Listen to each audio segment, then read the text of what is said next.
Good morning students. आज हम जमायत हफ्तन की उर्दू बी की किताब आईना उर्दू में से कहानी पढ़ेंगे जिसका इखलाकी सबक है गुरूर का सर नीचा।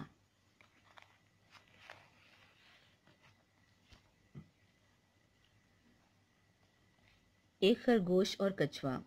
किसी जंगल में एक खरगोश रहता था। इस जंगल में एक जौहर भी था जिसमें एक कछुआ रहता था। खरगोश और कछुए में गहरी दोस्ती हो गई। दोनों अक्सर इकट्ठे होकर मीठी मीठी बातें करके अपना दिल बहलाते थे। यूं तो इनकी आपस में बड़ी दोस्ती थी, लेकिन खरगोश को कछुए की एक बात बिल्कुल पसंद ना थी, और वो ये कि कछुआ जूं की तरह रींग रींग कर चलता था, जबकि खरगोश दौड़ते हुए हवा से बातें करता था। वो अपनी तेज रफ्तारी के मुकाबले में कछुए की सुस्त रवि पर उसका मजाक उड़ाया करता था।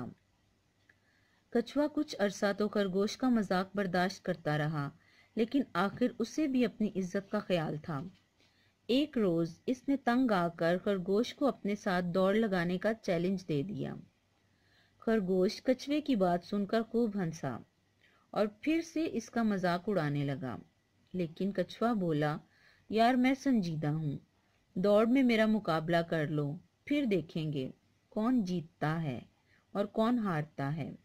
खरगोश मान गया और नहर के किनारे को मंजिल करार दिया गया। खरगोश ने दौड़ लगाई और तेज दौड़ता हुआ ये जा वो जा इसने पलक झपकने में आधा फासला तय कर लिया। अब इसने सोचा कि गरीब कछुआ तो अभी बहुत दूर है, वो तो मेरी गर्द को भी नहीं पा सकता। क्यों ना मैं इस घने सायादार दरख्त के नीचे कुछ देर आराम कर लूं। चुनाचे वो दरख्त के नीचे लेट गया और गहरी नींद सो गया। इधर कछुआ आहिस्ता आहिस्ता लेकिन मुस्तकिल मिजाजी से बराबर चलता रहा और इसने कहीं रुकने का नाम ना लिया। कुछ देर के बाद वो नींद में मदहोश खरगोश के पास से गुजरा और आखिरकार नहर के किनारे जा पहुंचा। जब खरगोश बेदार हुआ तो सूरज गरूब होने वाला था। इसने सोचा कि मैंने बहुत देर कर दी है, लेकिन खैर कोई बात नहीं, कछुआ मुझे हरा नहीं सकता। वो सोचकर वो सर पट दौड़ा, लेकिन इसकी हैरत की कोई इंतहा न रही जब इसने देखा कि कछुआ इससे पहले ही नहर के किनारे पर मौजूद है। खरगोश दौड़कर कछुए से हार चुका था। खरगोश दौड़ में कछुए से हार चुका था। वो बहुत शर्मसार हुआ और फिर इसने कभी भी कछुए की सुस्त रवि का मजाक ना उड़ाया। नतीजा या इखलाकी सबक गुरूर का सर नीचा होता है।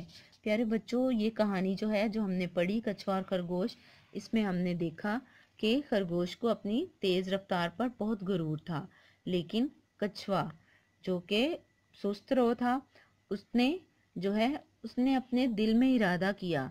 जब हम भी इंसान होते हुए कोई इरादा कर लेते हैं तो हम अब उस इरादे को, उस मंजिल को पाने की मुकम्मल कोशिश करते हैं। तो ये हमारे लिए कहानी में सबक ये है कि हमें भी अपनी मंजिल को पाने के लिए जो है वो मुसम्मम इरादा करना चाहिए। प्यारे बच्चों, इस कहानी को आप अपनी नीट कॉपीज पे लिखिएगा, इसको याद कीजिएगा, क्योंकि छुट्टियों के बाद आपके तमाम नोट्स जो हैं वो चेक किए जाएंगे। शुक्रिया।